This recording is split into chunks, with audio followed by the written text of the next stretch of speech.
everyone. I'm Reverend Karla, and welcome to Spirituality Matters, a podcast that focuses on the intersection of spirituality and humanity. Now let's settle in and find that sacred space between here where I am and there where you are, and let us be reminded that the holy transcends our physical bodies, and our time together can just be as sacred and meaningful as if we were sitting beside one another. Okay, let's get started. Obviously, I'm not in my typical place. Do I have a typical place these days?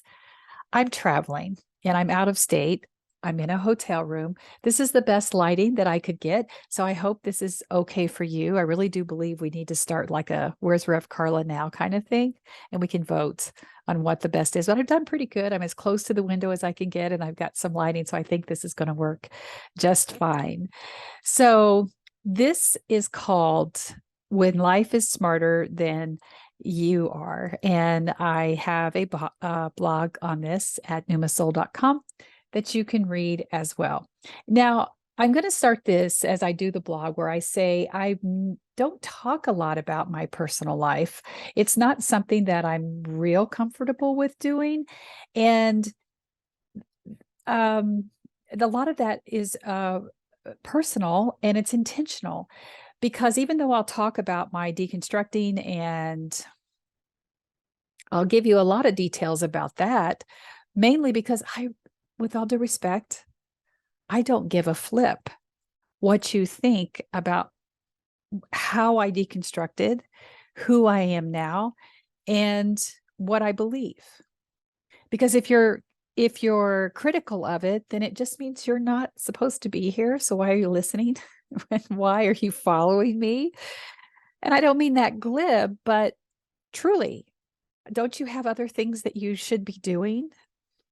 But when it comes to telling personal stories, then it's a different thing, because people like to gatekeep your personal stories. A couple of months ago, I shared a story about getting kicked out of my HOA. And I'm sorry, out of my HOA Facebook group. I didn't get kicked out of my HOA.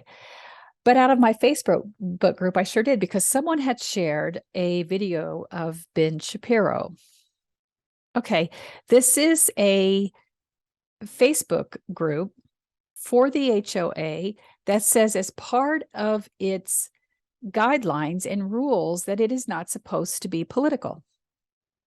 It is not supposed to you're not supposed to post anything about selling your beliefs in anything, no religious or anything. And yet one of the admins posted this video because it was about America. So she thought everyone could get behind it. I reported it.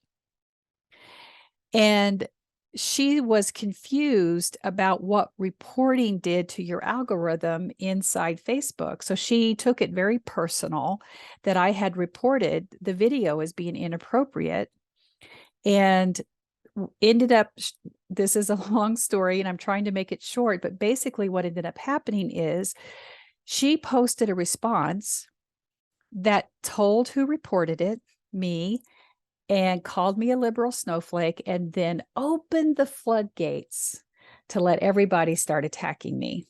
And I knew that this was going to be that kind of energy because of the type of HOA and the people who are in this particular setting. I pushed back and I said, I just want to make it clear that you as an admin have just revealed my identity and allowing people to attack me. So instead of doing her admin duties, she blocked me, kicked me out. Then when another admin called her out on it, she said that she didn't know how it happened. She denied doing it, even though she was the only other person who could have kicked me out. And I believe you can also see the history. So the other admin invited me back in the group.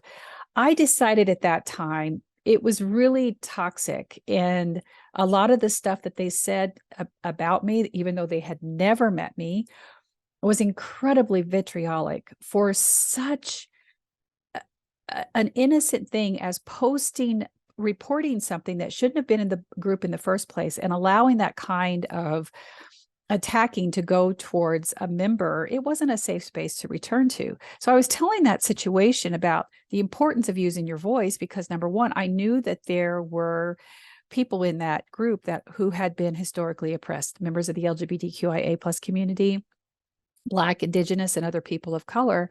And I was making sure that this place was going to continue to be a safe space. And Ben Shapiro is not a safe space. So I was making a decision at that point, once I was invited back in, to say, you know what, I'm not going to be a part of a group that allows this kind of thing to go on. I got criticized from people who said, you should have gone back in the group. I didn't ask you for what my decisions were. I'm sharing a story about how to use your voice. I had people contact me personally and thank me, who were part of the historically oppressed, and thank me and also understood why I left, because it became very, very toxic to the point of threatening. But yet people like to so much gatekeep your personal stories that they completely miss the whole point of what it takes to use your voice, but wanting to take it down to the granular to say, I have a right to say the decisions you made, and I'm going to judge them. All of that to say is that's why I have a hard time sometimes sharing some of my personal stories, because of the way people will pick the most minute detail and decide to hone in on that and judge you, condemn you, ridicule you, criticize you, different things like that. And it just becomes a whole other thing with its whole other energy. And I do get a little tired of that.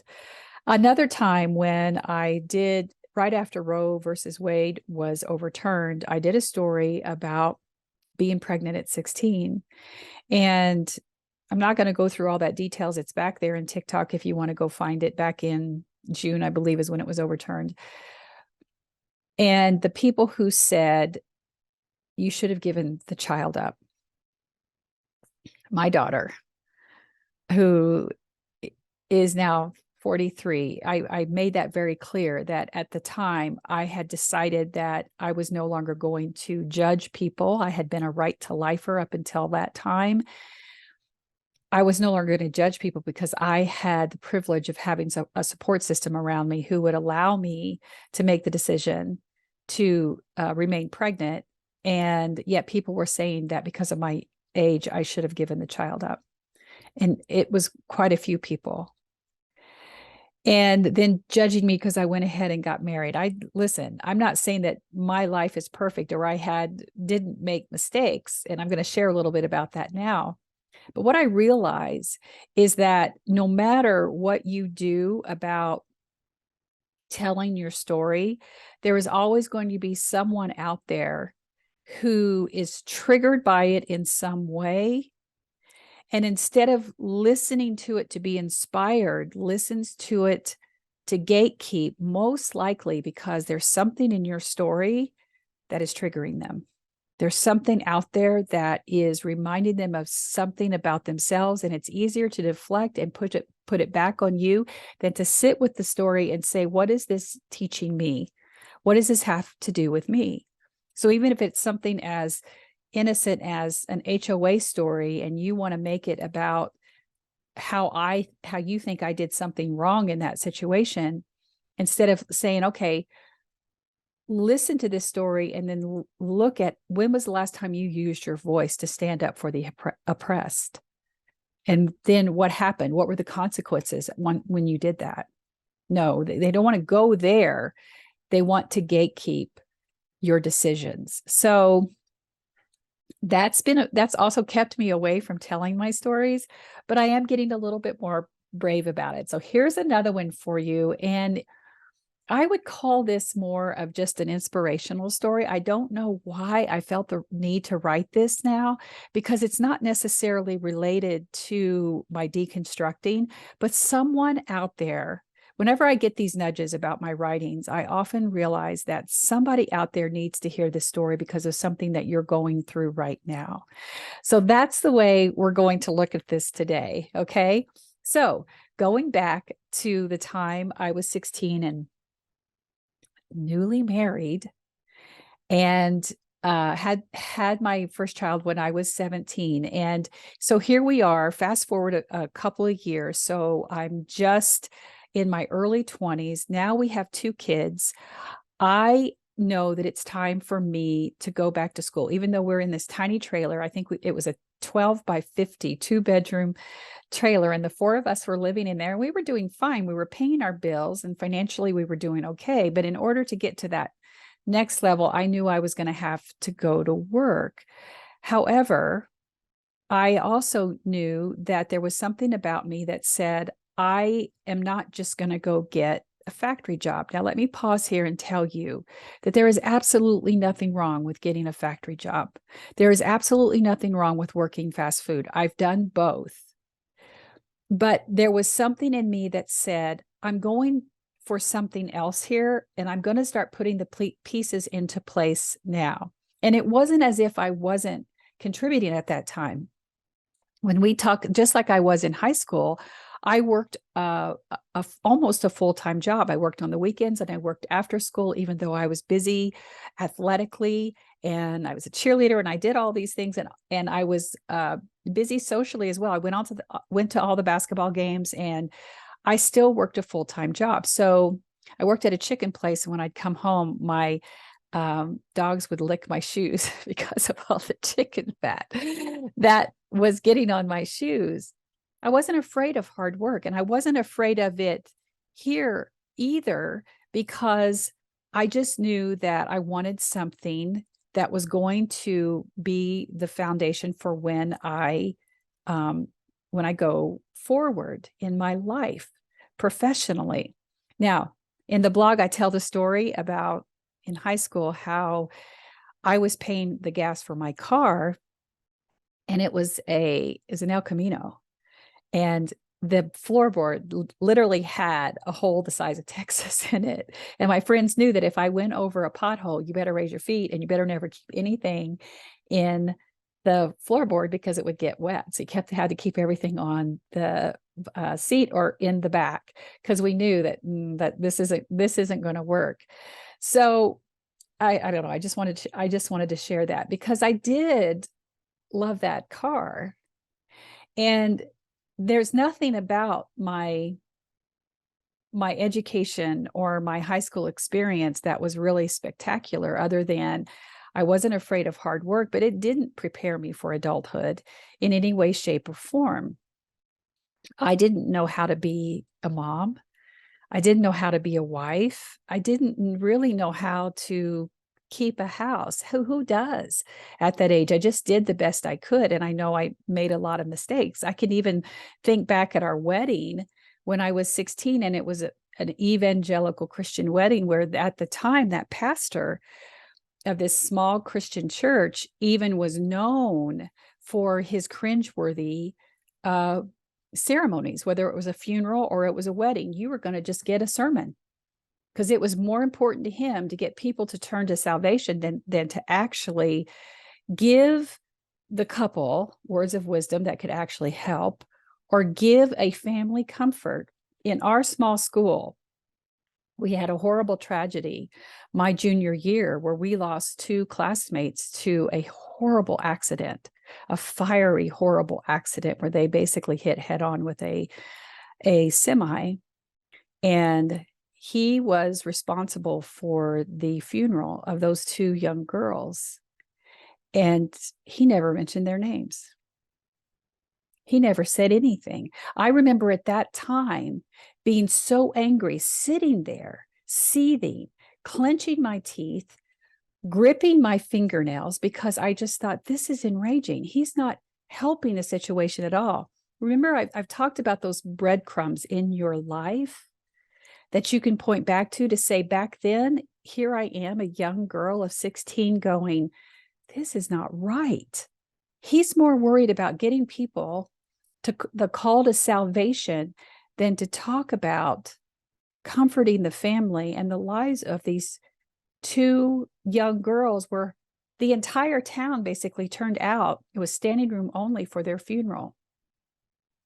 So all of that to say, that was the pastor that did our wedding, and there weren't any words of wisdom for us at that time. But at that time, we thought that we could have a lifetime together just based on what we knew from high school. But it turned out that lifetime together could only last about 7 years. And I'm not saying that people who meet at high school can't make it. We know that they do. Some of them go on to be married for 50 years, but it just wasn't going to be us. But for a while in that little 2-bedroom trailer, life was good. And I was also working hard. At the time, dance aerobics was coming on, and I was the queen. I had the routine to Disco Inferno and all those songs, and I knew how to do it. And I wasn't afraid to get up early, pack up my kids, go to classes. But I also needed the flexibility to take them to nursery school, to do the things I needed to do. So those kinds of jobs gave me the flexibility to do what I needed to do until they didn't. And that just meant that I needed to make with the second baby, with our first son born, I needed to make more money. And with only a high school education, I knew my employment opportunities were going to be very slim. Like I said, this was an area where fast food and factory work were going to be my main two options. But knowing that I was still going to carry the responsibilities of the primary caregiver, the home responsibilities, and all the school and babysitter arrangements, I just was not going to enter the workforce, carrying all those work responsibilities, home responsibilities, looking at a full-time job with zero flexibility and little pay. So already I'm starting to see the groundwork of things that I at that time didn't see. I'm young, but I'm saying I'm not going to participate fully into this patriarchal system that was part of our familial and religious indoctrination that basically said that, yes, women, even though you're working a full-time job, you are still 100% responsible for the responsibilities at home. Now, I know there's going to be somebody screaming right now, but wait a minute, that wasn't my life. Or if a man hears this and say, no, I had responsibilities, good for you.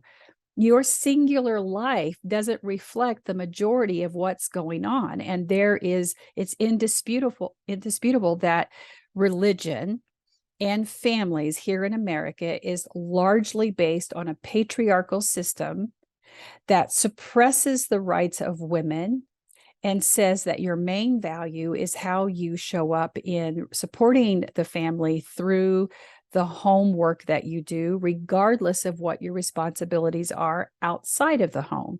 You still have to do those. So good on you if that wasn't your experience, but for the large majority of us, that is absolutely our experience.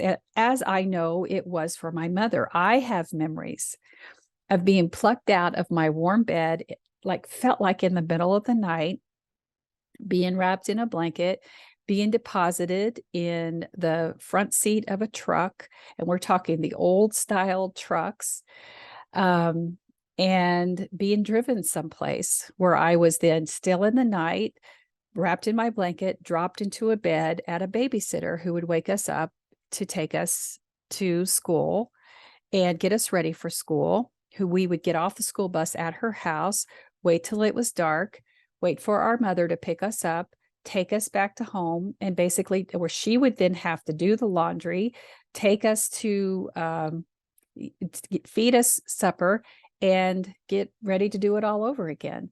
I remember one night a week, instead of going home, we would have the laundry in the back of the truck, go to the laundromat where we would sit there and wait for her to do the laundry. We might be exhausted and falling asleep in our chair, but it didn't matter. The laundry had to get done. And that was our lives. I also have a memory of being so poor that the truck wouldn't start. It was a clutch. Everything was clutches back then. And I having to push down on the clutch while my mom pushed the truck down the hill, jump into the truck. And then have me pop the clutch so that she could start driving. I was terrified. Can you imagine? Now, I'm not blaming my mom. My mom was in survival mode. My mom was doing the best that she could. And sometimes you have to bring your kids along into that experience. So, but I do remember, and she did it. She wasn't afraid of hard work. And no doubt that's where I got my work ethic as well. And so for me, what I didn't realize at the time, what I was doing was saying that I am no longer going to be a part of this patriarchal system that demands that I lose my voice and I make myself so small that I can no longer be seen and heard. I just didn't know it at the time, but that's exactly what I was doing. Now, I know I'm not the first woman in history. I'm not certainly sitting here patting myself on the back. And as soon as I wrote those words, as I was preparing for this podcast, I had this vision of Shirley Chisholm. And let me bring up this really quickly, because Shirley Chisholm was the first Black woman to serve in Congress, and she was elected in 1968. And I love what history.house.gov wrote about her, and I'll put this in the show notes. It says, Chisholm's welcome in the House was not warm due to her refusal to abide by long-standing House expectations for first-term members to fly under the radar. Quote, I have no intention of just sitting quietly and observing, she said. I intend to focus on the nation's problem, end quote. And the article says she did just that, lashing out against the Vietnam War in her first floor speech on March 26, 1969. So, women breaking barriers, women refusing to participate in that patriarchal system is why it has weakened the way it is. Historically oppressed, the Black, Indigenous, and people of color, the LGBTQIA plus community, refusing to take part in this patriarchal system that demands that they move down the structure so that the white Christian male can stay on top. No more. And I just didn't see over at that time that that's exactly what I was doing by saying, I'm not going to just dive into this and not be able to have my voice and be able to care for my family the way I know that I should. And I know I wasn't thinking about any of that at all, other than I want to go to school. I know that I want a career where I have some flexibility, that I have the ability to make more money. So I'm going to go to school, and I chose a vocational school because, let's face it, my grades weren't that great, even though they were good enough to get in. There's nothing wrong with a vocational school. I am not minimizing it at all. And in less than 2 years, I had graduated there with an AS degree, an associate's degree in, get this, secretarial science, because in the 70s and 80s, that was a big deal. And they called us secretaries at that time. And I was good at it because not only was I a good typist, I was a great at shorthand. Yes, we were still taking shorthand, and I could fly through that. One of my classes was also doing an adding machine, and I could fly through that. But also what was so important at that time was the fact that the computer was coming on. The PC, even though it had been in production for several years, it was the first time that you were actually starting to see people being trained in them in a way that would prepare them for office work outside of just big corporations who could afford them. The PC was coming into offices. So we were one of the first classes to be trained in that. And we're not talking about the laptops and the PCs that you see now. We're talking about these big behemoth machines that would really take an entire desk. My first floppy disk was about a 10-inch disk. In order for you to print, you had to move one and put in another because there wasn't enough memory on one disk to hold all the operating system inside that machine. And I got it. I got it all. And this was such a great experience for me because it was the first time outside of my high school education, my family experience, my marriage, that I could start to see what the things that I could do. And I met good fun people, great people, some that I'm still friends with some 40 years later. So there was a lot of things about that taught a lot of me about who I am. It gave me the confidence, and it affirmed to me that I was on the right path, that there was something else that I could do that would set me up professionally for where I wanted to go. Now, fast forward, because that went over in a blink of an eye, and all of a sudden now I'm looking for a job. And I started to enter the job market through my vocational school, because part of what we got to do there was learn how to interview, what to say, what not to say, what to wear, how to sit, how to look enthusiastic, all these things we were taught about how to prepare for the job market. And because I was excelling in all my classes, I and a couple of other students were chosen to go to what they call the premier interviews. And I was excited. Now, I will tell you that there were 20 or so that came through because we were in high demand. Again, we were the first class of students who were learning about personal computers. People had these things, these monsters sitting on their desks, and they didn't know how to work them. So they were waiting for people like us to come in. And I refused to interview at all of them, because when I saw how much they were willing to pay us for demanding 60 hours a week, I said, I can't do that. I can't drive for my small town. I'll lose money and I'll never see my children. I'm not doing this. And so I refused to go. And my advisor kept saying, you're not going to go. You're not going to go. I said, no, there's something there. There's something there. And even though at night I'd go, what am I doing? I mean, I'm just coming home to my little trailer. I'm doing the same thing, trying to get my kids ready for the next day and getting them to bed and studying. I'd have to study sometimes on the weekends because, yes, I did have accounting classes and history classes and things like that. So I did have to study. And I still just said, no, I'm going to stay true to this. I'm going to stay true to who I am. Even though I was questioned by those at school, I was questioned by those in my family who said, hey, those are good jobs. What are you doing? Like, and looking at me like, who do you think you are? And I thought, well, you're not the one that's going to have to be there at 6:30 at night when you have to go pick up your tired kids. I'm not doing this. So I'm going to continue to be true to myself.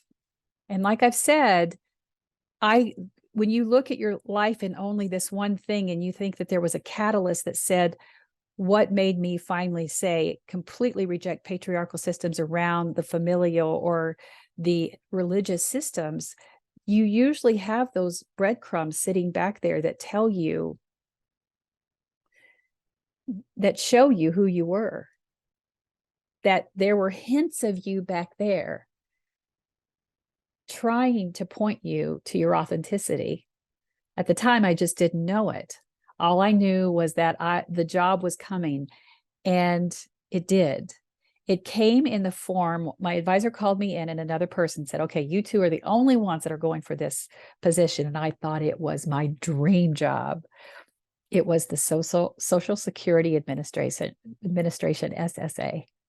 Yes, SSA. Now that's reliable. It's predictable. Great insurance. Their hours would be exactly when my kids could go to nursery school. I thought, this is amazing. I am so looking forward to this, just to have the opportunity. I cried because I thought, I'm being proven that this is exactly what I need to do. And the interview went really well because, like I said, I had been prepared, and the gentleman was not your typical gentleman of the 70s and 80s. He was in his 50s. He was no nonsense. But the one thing I remember about him that I found unique was that he listened. He listened to my responses. He didn't listen for just a second. He listened to my responses, and then he asked clarifying questions. And we had a conversation. He wasn't there to impress me. He wasn't there to mansplain. And let's face it, at that time, that was an anomaly. And I know that someone right now is also going to say, well, not my dad, not my husband. They weren't like the typical misogynistic people. And yes, I knew men who weren't that way at that time, but largely, especially in the educational system, your religious system, your professional systems, you had a lot of men out there who saw women as second-class citizens, who didn't deserve to be paid, who didn't deserve to have a voice, who were distracted, who looked at us as sex objects, and constantly mansplaining everything. And you just had to take it and bat your eyes. That was the world that I had been raised in. Remember, I was raised in the 60s. I knew how men were. You learn it early, but he was different. And I knew that that was a good interview. I knew when I left there that was a good interview. And I felt so confident that I had gotten the job because of how easy the interview had gone. So I was not surprised the next day when I got called back into my advisor's office and she said, he wants to see you again. I thought, this is it. I got the job. So I go, he calls me back. And if you have not read the blog at this point, your mind can go 1,000 different ways, as I would if I were hearing this story, because you think, okay, he calls me back into his office. Here I am, an attractive young woman. Why is this man calling me back? If it's not just to give me the job, he offers me water. I sit down and we have this conversation. But his integrity stayed intact, but he still broke my heart. Because what he said was, I have never done this in all my 30 years of my career. He said, because I've never called somebody back that I'm not giving a job to. And my stomach hit the floor. I really felt the breath leave my lungs. However, whatever other cliche you want to feel around it, I started to, I think, physically, visibly wobble. And I think he could tell it because he kept assuring me that this was the best thing for me. And it's like when your parents say, this hurts me, that it hurts you more than it hurts you, kind of thing. I didn't care. I could not believe I did not get this job. And I didn't understand why he had to call me back. I was like, why would you do this to somebody? Why would you call me back if you weren't going to give me the job? But he went on to say something about me being a unique person. I'm like, I don't care. I'm just trying to get by. I got to have a job. Now, what am I going to do?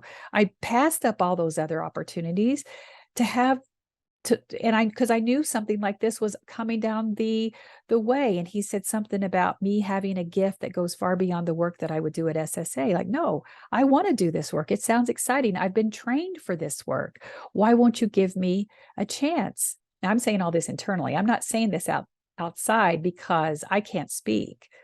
I'm so upset. And he says, you would not stay here. You would not stay in this job. And I thought, no, I would stay forever. And he said, no, you wouldn't be happy because I want you to promise me something, that you will continue your education and you will discover what else life has for you because it is not here. And I thought, dude, I just want to make my Chevette payment.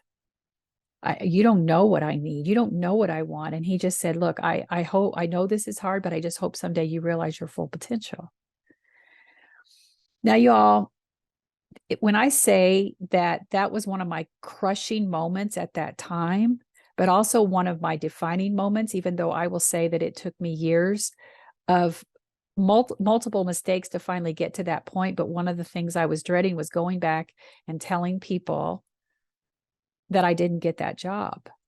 And many people wondering what I had done wrong. And me too, wondering what I had done wrong. And there would be years in my life where I would continue to think that I had done things wrong instead of looking at the gifts that I had and how else I could amplify them in the world.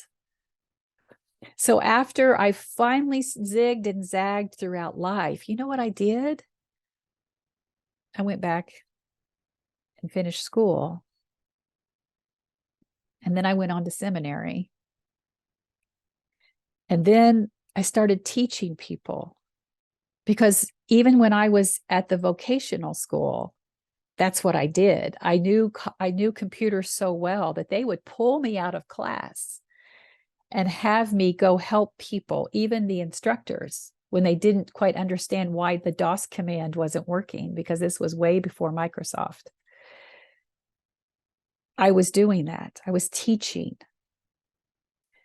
So before I left my teens, I was rejecting patriarchy and knew that something else out there was waiting for me. And all along my life, I had breadcrumbs showing me that my gift was teaching, and that I was going to not only deconstruct, but reject patriarchal's control over my life, and to show other people how patriarchy has harmed them and how to heal from it, and how we as a collective can start to dismantle it. I think he was right.